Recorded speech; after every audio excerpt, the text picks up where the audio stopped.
Hi, good evening, everyone. Today I'm going to be bringing to you my persuasive speech, and it's on the opiate epidemic, 2018. I'm going to first introduce my audience. We have Jason, Gabriel, and Miss Nina in the back today.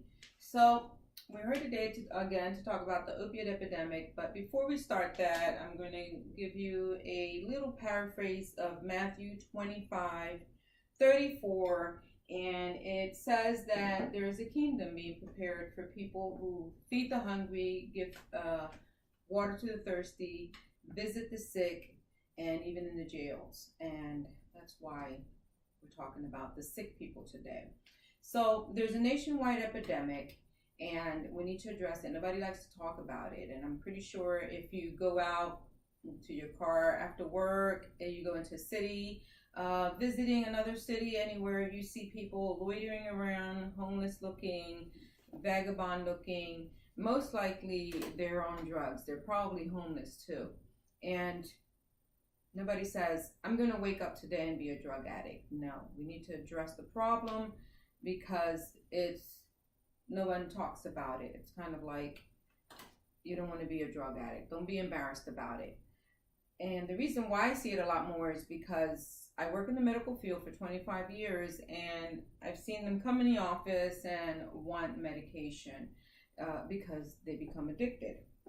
So we live in a heavily medicated world, and we really need to do something about it. I'm going to show you some statistics. I'm going to give you some statistics. The New York Times reported that 2.6 million people are addicted, and over 630 people have died from a drug abuse, particularly opiates. So I'm going to give you just a quick this guy, Chris Cornell, I found him today on the internet. I was just browsing through my stuff, and he died of an overdose. He was depressed, and he probably took the medication and overdosed and died. And because now the medication is uncontrolled. You wonder how this started. Well, it started in the late 1999s. I remember I was working, I remember when it all started, and pharmaceutical reps used to come in, bring us food, and bring us medication. And we, in then turn, gave this medication to people who don't have insurance, people who couldn't afford it. They would come back, and then it became a cycle. So that's when it all started. In 2010, you started to see deaths from the medication because they became more uncontrolled because they were being abused. And then in 2013, basically they became an illegal sale. They were buying, people were getting their medication, and to get money, they would sell it to people. And that's why the deaths increased, because now the medication is not controlled anymore.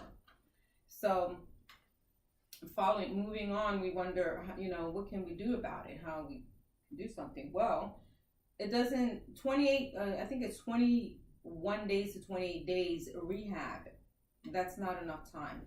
Maybe physically, but mentally and spiritually, we need long-term rehab. That's something we can do about it. We can't judge them. They don't want to be drug addicts. And maybe, now the state is doing something about it, because we actually get a paper that states how we control medication in the office. When the patient comes in, we can show them the paper now and say it's illegal for us to give you this medication this many times. So I'm really happy about that. And I just want to show you what's happening, why it's illegal. It's called the illegal sale. You get the medication, it gets sold, they crush it, they reconstitute it with either water or saline, and then they put it in a syringe and they inject. And that's why people overdose, because it's more potent when it's directly injected. The body's not breaking it down. So just as kind of to wind it all up, this is 25 years of watching this happen, and we really need to do something about it. Let's not judge them if they don't want to be drug addicts. It's a nationwide problem that we really need to be addressed again, and with everybody's help, I'm going to leave you with my little verse, which is Isaiah 58:10, and it basically says, and if you offer yourself to the hungry and you satisfy the afflicted, then your light will shine. So let's be the light that shines in the world. Thank you very much and have a good evening.